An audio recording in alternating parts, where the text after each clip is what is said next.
Tá doido, moço? O trem tira o fôlego da gente.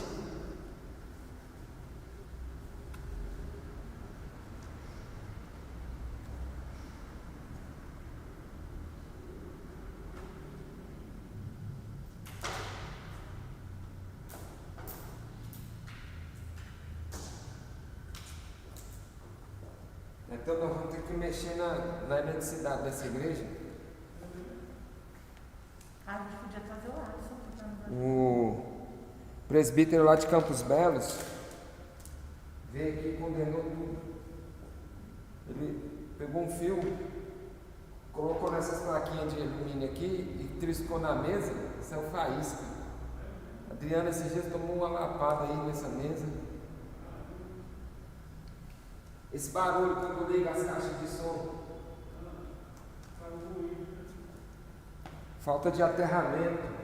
Tem alguma coisa em curto. Ei, rapaz, e a gente mexendo com essa reforma na casa pastoral. Hã? O aterramento, ele falou que tem que fazer por lá. É, porque ele estava falando lá, o padrão de hoje em dia.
Boa noite para todos, boa noite para quem está nos assistindo em casa. Este é o momento de estudo bíblico da Igreja Presbiteriana Filadélfia, em Planaltina de Goiás. Todas as quartas nós nos reunimos para estudar a Palavra de Deus e, à luz da Palavra, meditarmos sobre temas importantes para a nossa vida. Esse ano temos estudado acerca da espiritualidade, da nossa vida piedosa com Deus, nosso relacionamento com Deus. Vimos vários aspectos dessa piedade e agora estamos caminhando, refletindo acerca dos 12 sinais da verdadeira espiritualidade. Nós já estamos no 8º sinal. E o sinal que nós vamos estudar hoje, que caracteriza a nossa espiritualidade, na verdade é uma continuidade da quarta-feira passada, que é um espírito semelhante ao de Cristo. Então, a verdadeira espiritualidade, ela demonstra na vida da pessoa um espírito semelhante ao de Cristo. Nós vamos orar, pedir a Deus que ilumine a nossa mente para que estudemos e compreendamos a palavra do Senhor. Senhor, nós queremos te agradecer pelo dia que o Senhor nos deu, pelos desafios, colocados diante de nós. Queremos agradecer por Tua bondade, porque chegamos aqui. Até aqui o Senhor tem nos ajudado, nos preservado. E clamamos ao Senhor agora que vamos estudar a Tua palavra, que o Senhor nos dê da Tua graça, para que ouçamos a Tua voz, ó Pai, de forma compreensível, nítida, e que a Tua palavra venha impactar toda a nossa vida. Em Cristo é que nós oramos. Amém. Como eu disse, nós vamos hoje dar continuidade ao estudo da semana passada, que foi o oitavo sinal da verdadeira espiritualidade. E esse oitavo sinal é um espírito semelhante ao de Cristo. Vamos ler o nosso texto, o texto base, Atos 11, versículo 26. Atos 11, capítulo 11, versículo 26.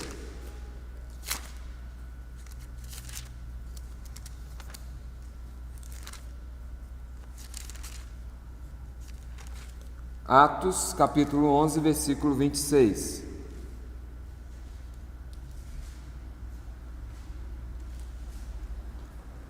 E diz assim: tendo-o encontrado, levou-o para Antioquia, e por todo um ano se reuniram naquela igreja e ensinaram numerosa multidão. Em Antioquia foram os discípulos pela primeira vez chamados cristãos. Na semana passada nós vimos este conceito, né? O que é ser cristão? Vimos que cristão é um pequeno Cristo, como diria Lutero. Pessoas que gradualmente vão sendo transformadas à imagem de Cristo Jesus. Então, na nossa espiritualidade, uma coisa que deve estar necessariamente presente é de nós termos o Espírito de Cristo, ou seja, termos a parte da natureza, de sermos como Cristo no mundo. Nós vimos isso na semana passada. E entendemos que os cristãos são predestinados para serem a imagem do Filho de Deus. Isso está em Romanos, capítulo 8, versículo 29.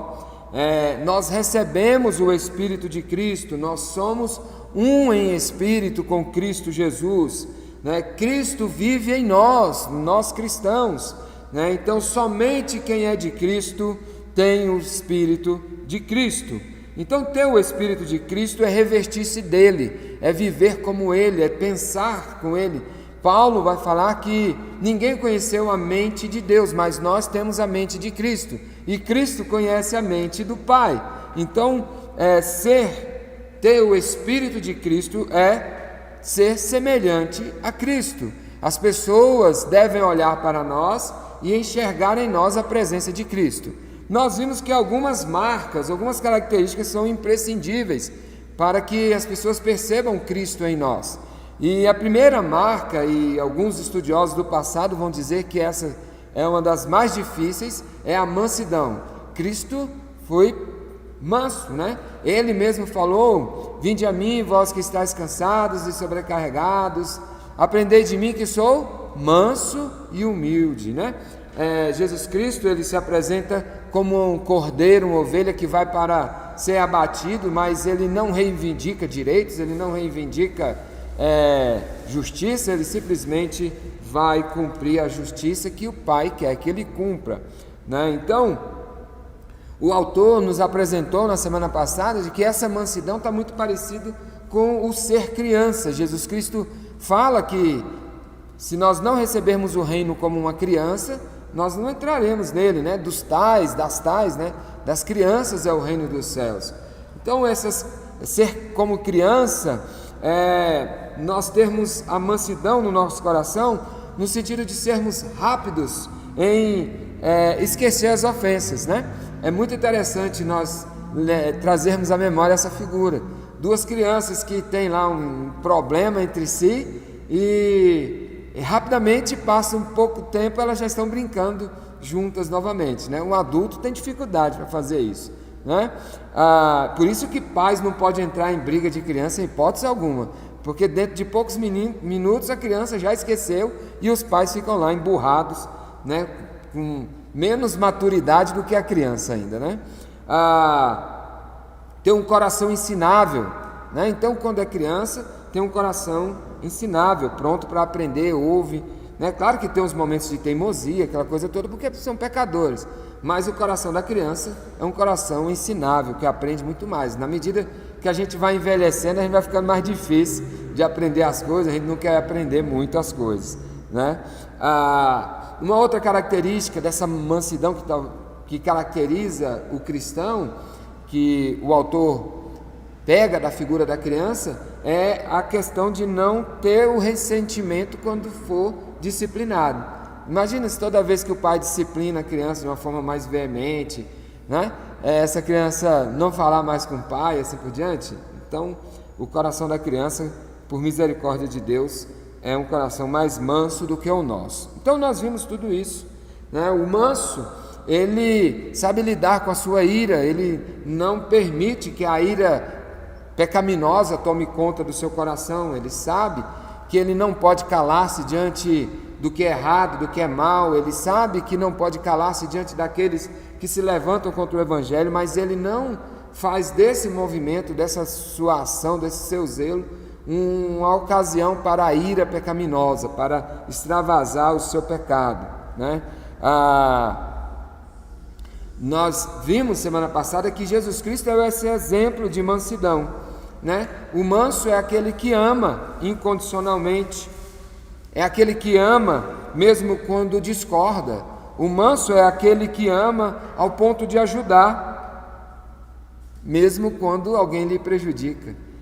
O manso é aquele que ama ao ponto de anunciar o Evangelho para toda criatura. Então, o zelo do cristão que tem a mansidão de Cristo faz com que ele não venha se interessar, o objetivo da sua vida seja derrotar aqueles que se opõem a ele, muito pelo contrário, é a atitude de apresentar o Evangelho e dirimir toda a oposição que possa existir. Então, a ideia não é sobrepujar o antagonista, né? Mas sim acabar com o antagonismo. Também uma outra característica própria de quem tem o Espírito de Cristo, que nós vimos na semana passada, é de quem perdoa, é o perdão. Cristo perdoou. Queridos, perdoar é difícil. Eu coloquei aqui uma citação de C.S. Lewis, onde no livro dele, Cristianismo Puro e Simples, ele fala do perdão. Permitam a leitura. Olha só. C.S. Lewis nos diz: eu havia dito que a castidade era a menos popular das virtudes cristãs, mas não estou tão certo disto. Acredito que haja uma virtude ainda menos popular, expressa na regra cristã: amarás o teu próximo como a ti mesmo. Porque na moral cristã, amar o próximo inclui amar o inimigo. Eita, hein? Que nos impinge o odioso dever de perdoar nossos inimigos. Amar ao próximo inclui amar o inimigo, e amar o inimigo inclui perdoá-lo. Perdoar, isso para nós é odioso, para o nosso coração caído, pecaminoso, é algo terrível. E ele continua: todos dizem que o perdão é um ideal belíssimo, até terem algo a perdoar, como nós tivemos durante a guerra. Nesse momento, a simples menção do assunto é recebida com bramidos de ódio.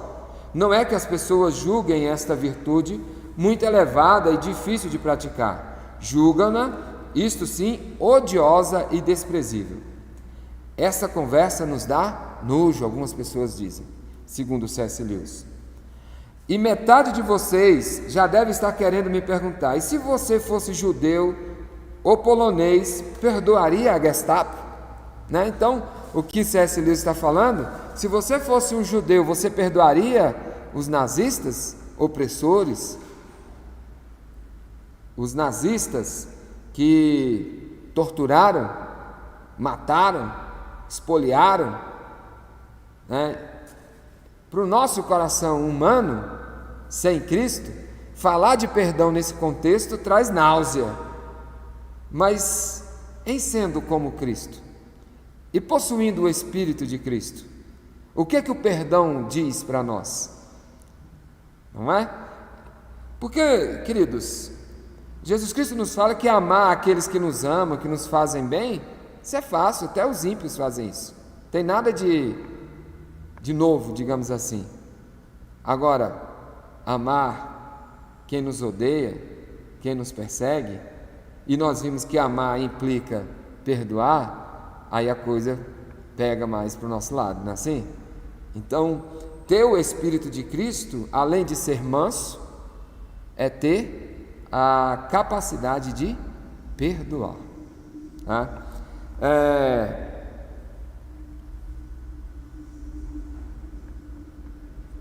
Olha só o que C.S. Lewis continua dizendo. Olha só. Eu também me faço essa pergunta. Faço-a muitas vezes. Do mesmo modo, quando o cristianismo me diz que não posso negar minha religião, mesmo que seja para salvar da morte a minha vida, da morte ou da tortura a minha vida, pergunto-me muitas vezes qual seria a minha atitude numa situação dessa. Neste livro, não quero dizer o que eu faria, aliás, o que posso fazer é bem pouco, mas sim o que é cristianismo. Não fui eu que o inventei, e ali, bem no meio dele, encontro as palavras: perdoa as nossas dívidas, assim como perdoamos os nossos devedores.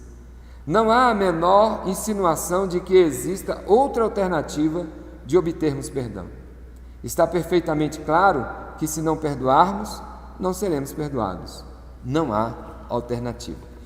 É claro assim que as declarações de C.S. Lewis são contundentes, né?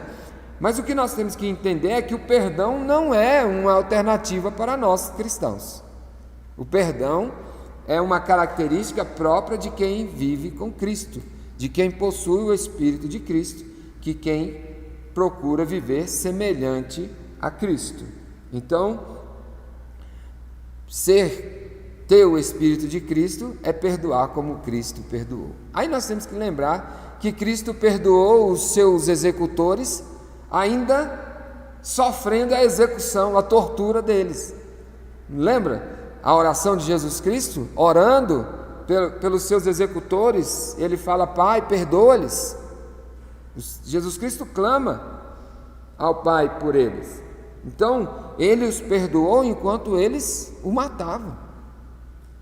E nós? Como lidamos com aqueles que fazem mal para nós? Nosso coração está mais próximo de Cristo no perdão ou está mais próximo do velho homem, da velha natureza? Então nós temos que entender que todo o NT nos dá vários exemplos de perdão. E Pedro, incomodado com a questão do perdão, ele pergunta para Jesus Cristo: Senhor, quantas vezes devo perdoar? E a resposta de Jesus é extremamente complexa. Pedro, não é 1, 2 ou 7 vezes.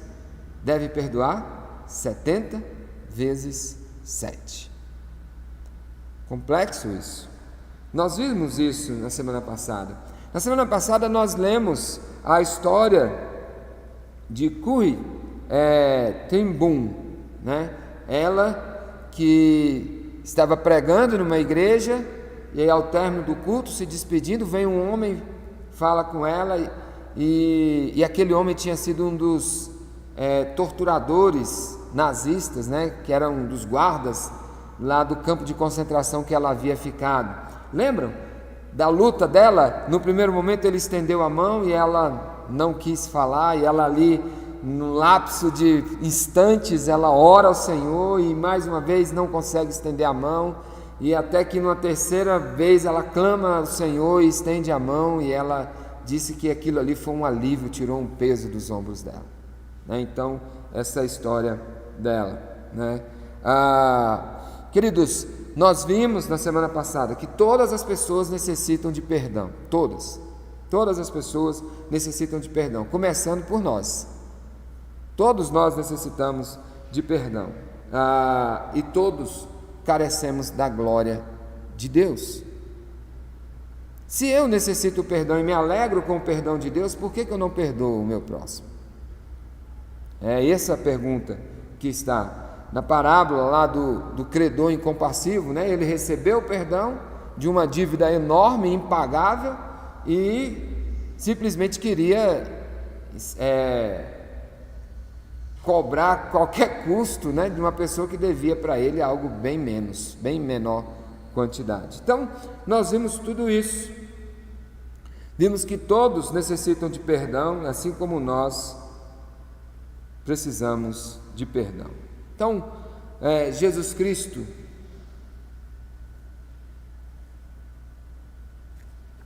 é aquele que tirou os nossos pecados, que nos perdoou, que nos amou sem nós merecermos. Então, se nós queremos ter uma espiritualidade madura, nós temos de ter o Espírito de Cristo, e o Espírito de Cristo é perdoador. Ele nos perdoou os nossos pecados, Ele tirou os nossos pecados, Ele purificou-nos dos nossos pecados, Ele aniquilou os nossos pecados na cruz e assim por diante. Ele deu fim à dívida que existia contra nós, pagando ela na cruz. Então nós somos conclamados por Cristo a termos a mesma atitude. Não vamos redimir ninguém do pecado, nós podemos redimir as pessoas das dívidas que ela tem conosco, e não exigir que elas sejam pagas olho por olho, dente por dente, querer vingança e assim por diante. Então Cristo tudo fez, tudo pagou, tudo sofreu para que reconciliasse homens pecadores com Deus. Ele nos forneceu justiça e por meio da fé nele somos declarados justos. Ele nos lavou, inunda a nossa alma com uma água viva que nos refresca a alma, mesmo em meio às injúrias mais terríveis dos perseguidores. Então, ter o Espírito de Cristo é viver semelhante a Cristo, ser manso como Cristo foi manso. E, em segundo lugar, perdoar como Cristo perdoou. Aí tem um outro aspecto também importante, e eu acredito que isso esteja na base de todas as coisas, que ter o Espírito de Cristo é amar como Cristo amou. Aí agora a coisa pegou para o nosso lado. Amar como Cristo amou. Cristo é a encarnação do amor. Vamos dar uma olhada lá na primeira epístola de João, capítulo 4, versos 10 a 13. Primeira epístola de João, capítulo 4.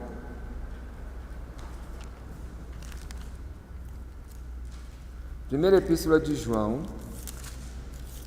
capítulo 4, versos 10 a 13, que diz assim: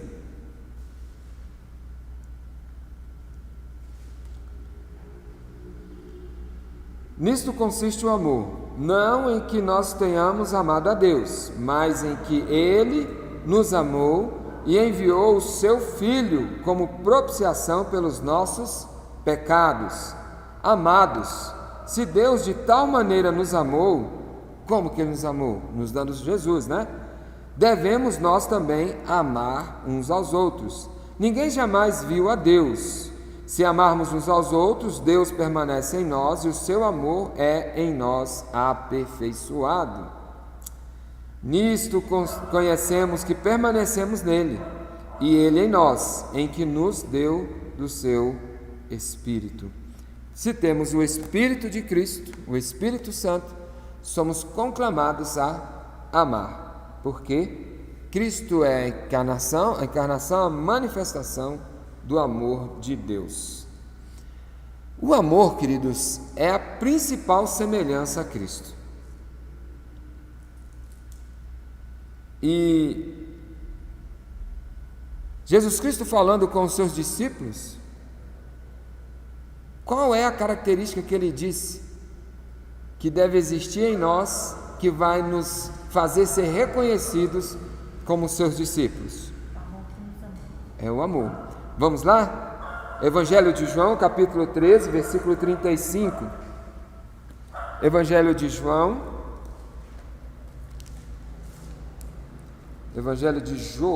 capítulo 13, versículo 35.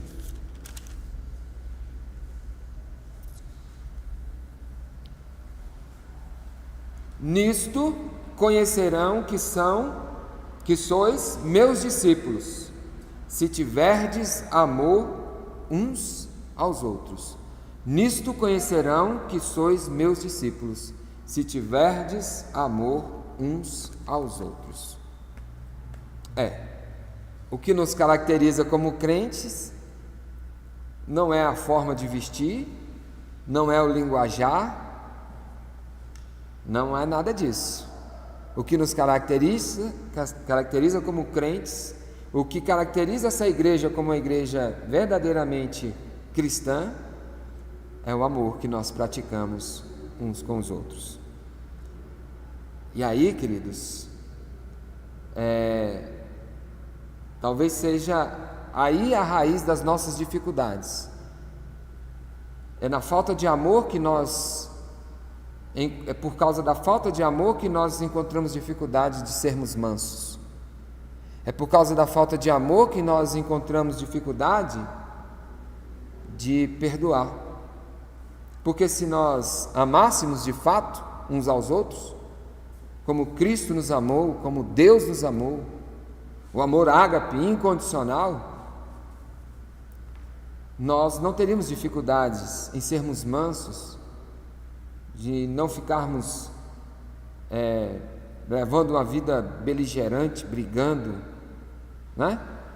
Nós produziríamos o fruto do Espírito de uma forma muito mais tranquila, longânimos, bondosos, né? Benignos. Da mesma forma, o manso tem domínio próprio. Se nós nos amássemos de fato, o perdão fluiria facilmente. Mas nós não nos amamos. Na verdade, nós amamos a nós mesmos muito mais do que amamos a Deus e ao próximo. E essa é a raiz dos nossos problemas. Então, se o amor nos caracteriza como cristãos, a falta desse amor nos nossos relacionamentos, nas nossas palavras, nos nossos atos, nas nossas escolhas, é um contra-testemunho, digamos assim, né? As pessoas vão olhar e vão perceber em nós Cristo? Não. Na falta de amor, demonstra falta de Cristo. A falta de perdão demonstra falta de Cristo. A falta de mansidão demonstra falta de Cristo. Porque se Cristo está de fato tomando conta de todas as áreas da minha vida e sobretudo nos afetos que eu desenvolvo para com as pessoas, eu não vou viver em intrigas, eu não vou viver de costas para as pessoas, eu não vou viver ruminando a minha dor, me sentindo a mais injustiçada das pessoas. Eu vou ser manso, humilde, eu vou chorar, ansiar pela justiça, ter fome e sede de justiça, mas a justiça é de Deus e não a minha. Eu não vou pensar de mim além do que convém, como Paulo fala, né? Mas eu vou ser humilde e vou lidar com as pessoas como servo delas, e não exigindo que elas me sirvam e vivam da forma com que eu quero. Porque se eu amo, eu sirvo. Se eu amo, eu cuido. Se eu amo, eu quebro barreiras para estar perto, para trabalhar juntos, para edificar o reino juntos. Então, quem não ama não está em Cristo e nem Cristo nele. Vamos lá? Primeira Epístola de João, capítulo 2, 6.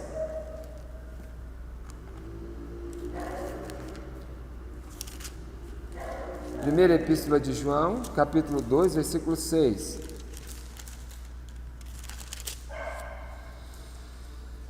Aquele que diz que permanece nele, esse deve também andar como ele andou. Quem não ama, continua na morte. O 3,14. Nós sabemos que já passamos da morte para a vida, porque amamos os irmãos. Aquele que não ama permanece na morte. Quem não ama não pode amar a Deus. O 4:20. Se alguém disser amo a Deus e odiar o seu irmão, é mentiroso, pois aquele que não ama seu irmão, a quem vê, não pode amar a Deus a quem não vê.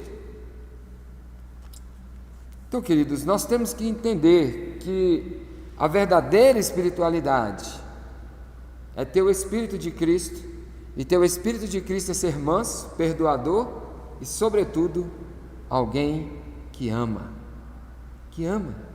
incondicionalmente, que não escolhe esta ou aquela pessoa para amar, ama, não escolhe as pessoas com base nas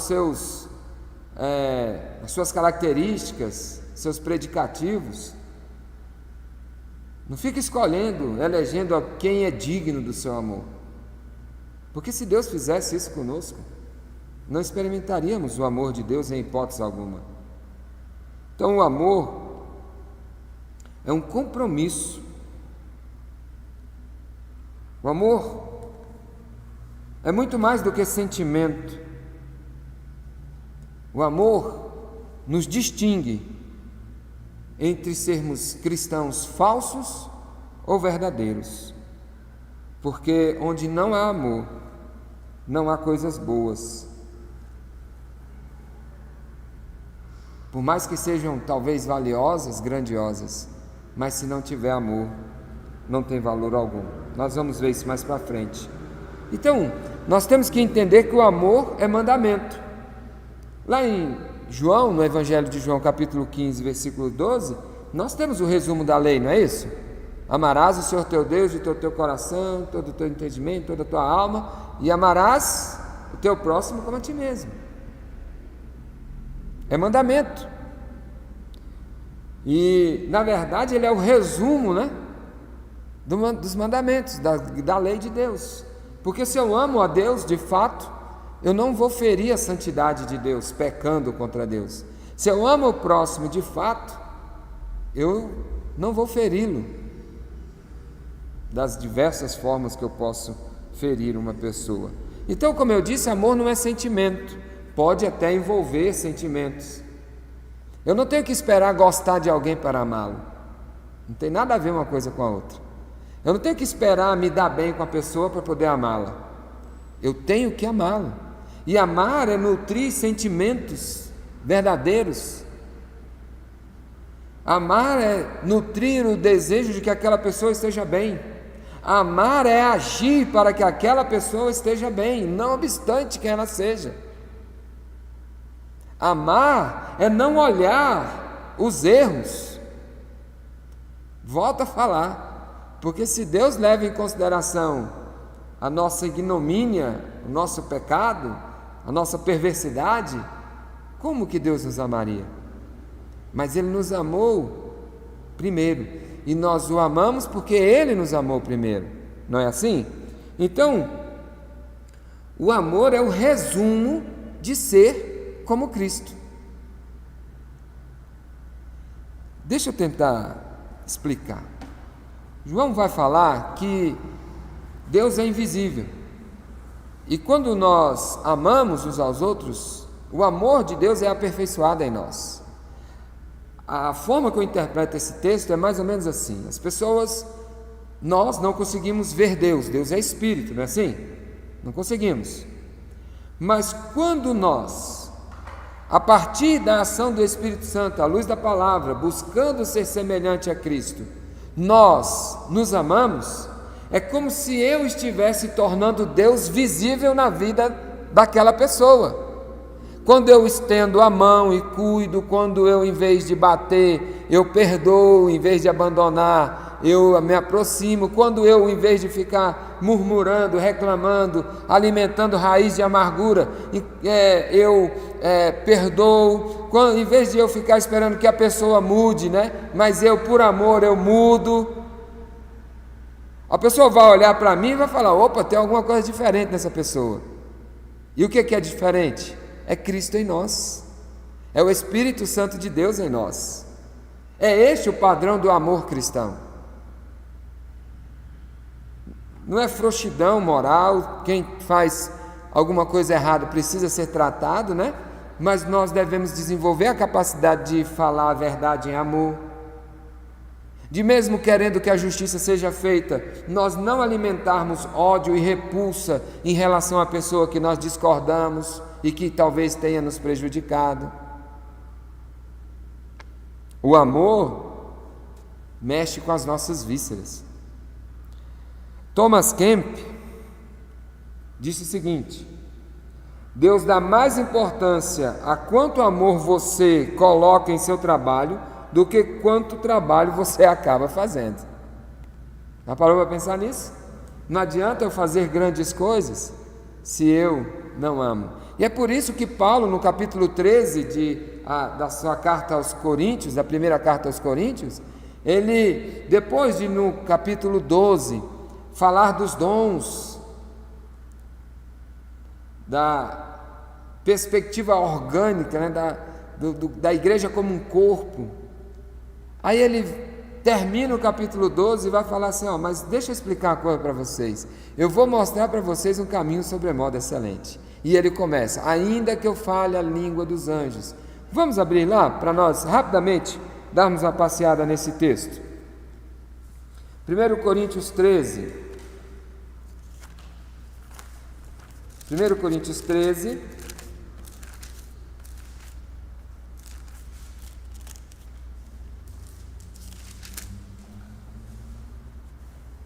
O finalzinho do capítulo 12 termina assim: e eu passo a mostrar-vos ainda um caminho sobremodo excelente.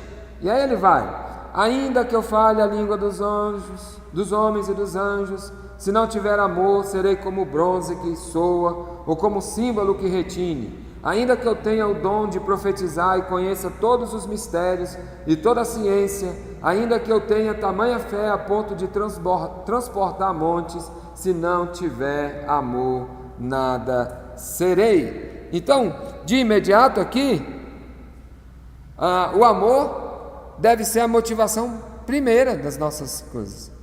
Eu posso fazer coisas grandiosas, posso fazer coisas sobrenaturais, falar línguas de anjos, mas se eu não for movido por amor, tem valor algum. Aí ele continua no versículo 4. O versículo 3: ainda que eu distribua todos os meus bens entre os pobres, ainda entregue o meu próprio corpo para ser queimado, se não tiver amor, nada disso me aproveitará. Tá certo? Não adianta você ser caridoso, se você dar coisas para as pessoas, se não tiver movido por amor. No versículo 4 em diante, ele vai falar de um padrão de vida. O amor é o padrão, né, que vai estabelecer a nossa caminhada. Olha só: o amor é paciente, é benigno, o amor não arde em ciúmes, não se ufana, não se ensoberbece, não se conduz inconveniente, não procura seus interesses, não se exaspera, não se ressente do mal, não se alegra com a injustiça, mas regozija-se com a verdade. Tudo sofre, tudo crê, tudo espera, tudo suporta. Um novo padrão de vida. O amor nos faz viver assim. No versículo 8, ele vai falar que o amor é uma manifestação de maturidade. Maturidade. Olha só o versículo 8. O amor jamais acaba, mas havendo profecias desaparecerão, havendo línguas cessarão, havendo ciências passará, porque em parte conhecemos e em parte profetizamos.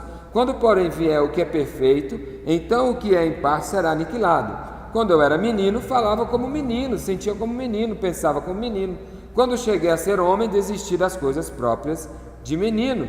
Porque agora vemos como um espelho, obscuramente, então veremos face a face. Agora conheço em parte, então conhecerei, como também sou conhecido. Então as coisas temporais, passageiras, elas ficam, vão. Mas o que permanece é o amor. Então, dá uma ideia de maturidade. Se eu amo, eu não vou ser uma pessoa inconstante. Eu era menino, pensava como menino, agia como menino, mas eu tenho que amadurecer. E o amor é um sinônimo de maturidade. É ou não é, queridos? Se eu consigo, é claro que com o auxílio do Espírito Santo, à luz da palavra, amar quem me prejudica, quem fala mal de mim, isso é um sinônimo de maturidade ou de ser bobo? Nietzsche falaria que é sinônimo de fraqueza.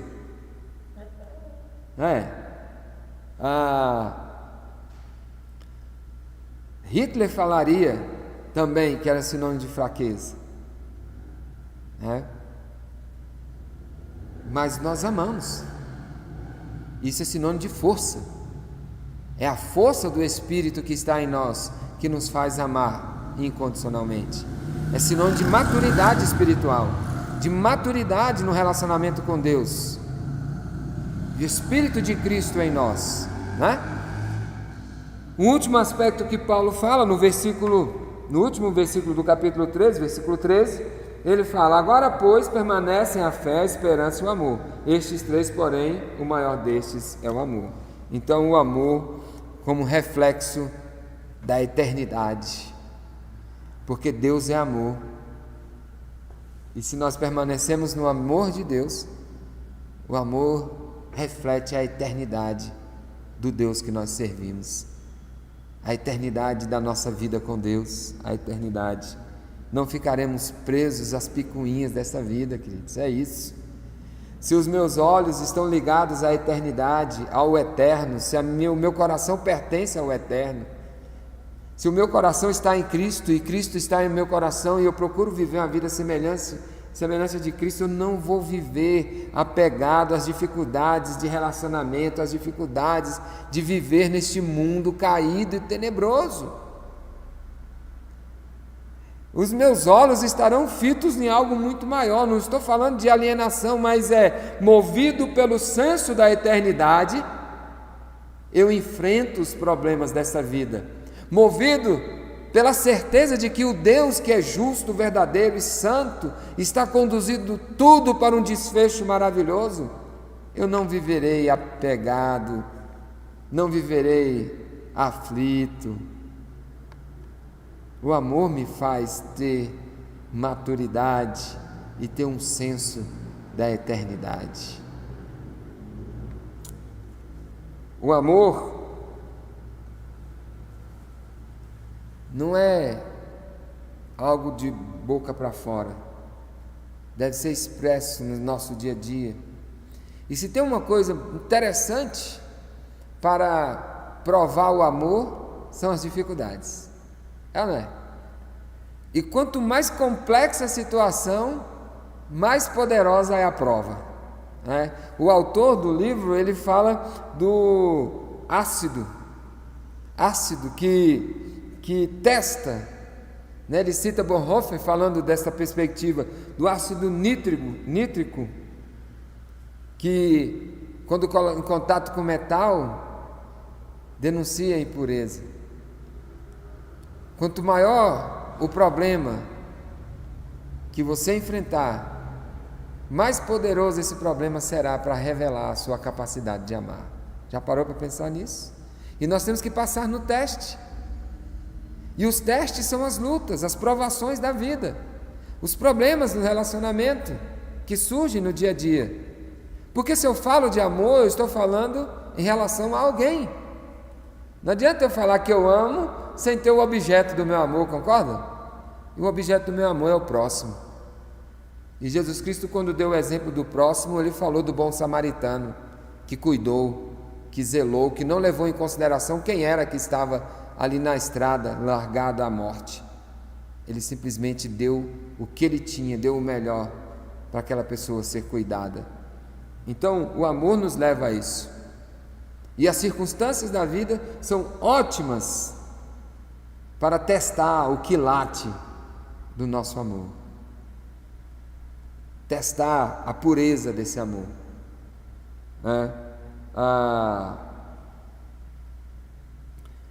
E o amor nos ensina que não adianta simplesmente não fazer mal ou deixar de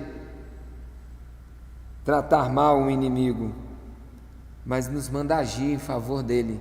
Se o teu inimigo tem fome, deixa ele com fome. Tem sede, deixa ele com sede? Não. Se ele tem fome, dá pão. Se ele tem sede, dá água. E assim por diante. Meu Deus, é a lógica totalmente contrária da do mundo, não é? Mas esse é o amor da Bíblia, poderoso. Porque quando nós amamos, nós não perdemos, jamais perderemos por amar, né? Então, o amor nos leva não só a esta perspectiva, mas também nos leva a nos preocuparmos com os mais fracos, com aqueles que não têm pão, que não têm roupa, com aqueles que são pobres. O amor não permite que nós sejamos indiferentes à dor do outro, à necessidade do outro. Então, além de ser a motivação, né, em relação aos nossos relacionamentos, o amor também diz respeito ao aspecto da caridade. Movido por amor, eu tenho que ser caridoso, resgatar o pobre da sua pobreza, dar pão, tirá-lo do frio. Então a Bíblia toda, queridos, nos fala da caridade. Toda vez que a Bíblia usa o binômio órfão e viúva, está falando de pessoas pobres e necessitadas de cuidado. E essa é uma época muito interessante. Eu estava ouvindo uma mensagem do reverendo Jeremias Pereira, de Belo Horizonte, e ele falando do livro de Ruth, e ele falando da caridade, sermos bondosos. Muitos de nós estamos agora nos aproximando do Natal, preocupados em talvez dar presentes uns para os outros, mas estamos preocupados em dar presentes para os pobres? Temos que pensar nisso, né? E colocar o nosso amor em prática. A nossa indiferença à necessidade do pobre demonstra a nossa falta de amor e não semelhança a Cristo.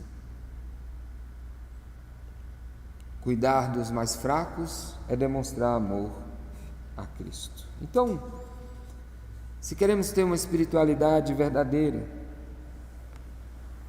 nós devemos ter o Espírito de Cristo. E o Espírito de Cristo é expresso. Nós pegamos 3 aspectos, poderíamos pegar outros, né? Mas é expresso através da mansidão, do perdão e do amor. O problema é que quando nós olhamos para dentro de nós, nós percebemos que não estamos lá assim, bate um desespero, né? Fala, Jesus amado, estou perdido. Mas há sempre um caminho de arrependimento, há sempre um caminho de confissão de pecados, há sempre um caminho de busca de maturidade. Por isso que nós temos de crescer espiritualmente, por isso que nós temos que crescer em direção a Cristo, para cada vez mais sermos mansos, para cada vez mais sermos perdoadores, para cada vez mais sermos pessoas que amam, pessoas que demonstram esse amor nas mais diversas circunstâncias. Ser igual a Cristo nos faz humildes, nos faz pessoas que entendem que são muitas vezes nada mais do que servos inúteis, que fazem apenas a sua obrigação. Que Deus nos dê esta característica de sermos pessoas que têm um espírito igual ao de Cristo, um espírito manso, perdoador, um espírito que ame. Devemos buscar, devemos meditar na palavra, devemos nos quebrantar diante do Senhor e falar: Pai, que o caráter de Cristo esteja em mim, nos meus atos, nas minhas palavras, nos meus desejos, nos meus afetos. Que Deus nos abençoe, que Deus nos dê a graça de sermos a cada dia mais parecidos com Cristo. Amém? Amém? Que tenhamos uma espiritualidade verdadeira e sadia. Vamos orar. Pai, diante de tudo isso, nos resta apenas pedir perdão, Senhor, porque sabemos que não estamos tão próximos de Ti. Quando olhamos a nossa capacidade de sermos mansos, de perdoar, de amar, nos assustamos conosco mesmo, Pai.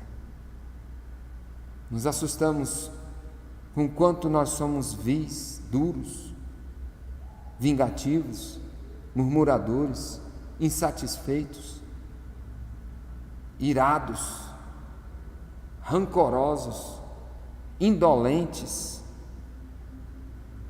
indiferentes. Senhor, tem compaixão de nós.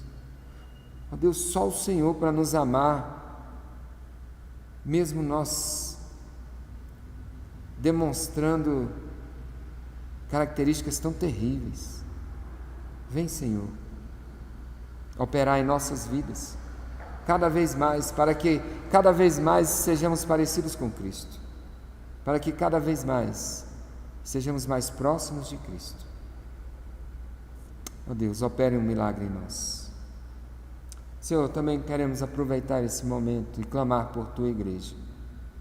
Visite os corações, Pai. Restaura, Pai, a unidade da Tua igreja, o vigor da Tua igreja. Restaura em nós o senso de missão. Restaura em nós a alegria da comunhão. Restaura em nós a alegria do amor. Senhor Deus, visita cada um dos Teus filhos, das Tuas filhas, dos mais novos aos mais velhos, que todos sejam visitados poderosamente pelo Senhor, Pai, para que a Tua igreja viva, para que a Tua igreja seja frutífera, para que a Tua igreja cresça, para a honra e para a glória do Teu nome. Senhor, levanta os desvalidos, os enfraquecidos, os desanimados. Restaura a visão daqueles que estão com o olhar turvo, o coração daqueles que estão feridos, que seja curado pelo Senhor, Pai. Em nome de Jesus, opera um milagre na vida da Tua igreja, opera um avivamento em nós, Senhor, que nós busquemos o Senhor em oração, busquemos o Senhor na solitude, nos momentos de reflexão mais profundo da nossa alma, que encontremos o Senhor. Visite-nos na leitura da palavra, que ela nos impacte e nos transforme, para que a cada dia sejamos mais próximos de Cristo, que o caráter de Cristo seja forjado em nós dia a dia. Visita as famílias da Tua igreja, restaura, Senhor. São casamentos feridos, maculados, são relacionamentos que estão frios, caminhando para o precipício. Em nome de Jesus, opera milagres, ó Pai. Restaura os casamentos, restaura a relação dos pais com os filhos, dê sabedoria aos pais, dê mansidão aos filhos e perdão a ambos. Opera, Senhor. Opera também, Senhor, na vida daqueles que estão desempregados. Abre as portas para que encontrem trabalho e assim angariem o pão de cada dia. Dê saúde, Senhor, guarde-nos desta pestilência que tem assolado tantas vidas, Pai. Clamamos por aqueles que estão adoecidos. Quantos pastores da nossa igreja estão adoecidos? Em nome de Jesus, que o Senhor os visite os outros pastores das outras igrejas também, Senhor. Visite os membros, os irmãos, visite aqueles que não são crentes, ó Pai. Em nome de Jesus, tem misericórdia. Abrevia o dia mau, Senhor. Necessitamos da Tua misericórdia, Pai. Senhor Deus, faz com que esses momentos de pestilência, de luta, Pai, de incertezas, de inseguranças, sirvam para que nós corremos e nos refugiemos no Senhor, Pai. Em nome de Jesus, opera milagres no nosso país, Ó Deus, coloca o temor do Senhor no coração dos nossos governantes, para que sejam mais humanos, para que temam o Senhor e pratiquem a justiça. Em nome de Jesus, dê sabedoria, Pai. Dê arrependimento àqueles que são vis e indiferentes à morte dos milhares que têm morrido, Pai. Em nome de Cristo, abençoe o nosso país, dê um direcionamento, porque só o Senhor, Pai, pode transformar a nossa nação. Abençoe-nos, abençoe nossa cidade. Desde já clamamos pela nova gestão que assumirá, Senhor Deus, que seja conduzido pelo Senhor, que haja temor do Senhor nos corações. Em nome de Jesus, nós te pedimos, Pai. Pedimos que o Senhor nos dê uma noite de descanso na Tua presença. Que o Senhor nos faça descansar, Pai, na certeza de que o Senhor é soberano e que todas as coisas estão sob o Teu comando. Faze-nos olhar com os olhos de Cristo. Em nome de Cristo que nós oramos. Amém. Deus abençoe a sua vida, te dê uma noite de descanso, que amanhã você esteja revigorado para os desafios que estarão diante de você. Aqueles que são membros da igreja, quero desafiá-los a reorganizar a sua vida, para reorganizarmos a nossa comunhão na igreja, o serviço da igreja, os ministérios. Eu sei que estamos aí diante ainda de ameaças da pandemia, mas nós temos que aprender a conviver com esse mal, nos protegendo, nos guardando. Não é fechando os olhos, negando o perigo, mas é sendo cautelosos e zelosos. Sejam zelosos, cuidem dos seus, sejam criteriosos, tomem as medidas necessárias no seu dia a dia e tomem as medidas quando vier para a igreja, para que tenhamos comunhão. Sirvamos o Senhor em adoração, culto, serviço nos ministérios, nos departamentos da igreja. Em nome de Jesus, que Deus abençoe cada um de vocês. Uma boa noite.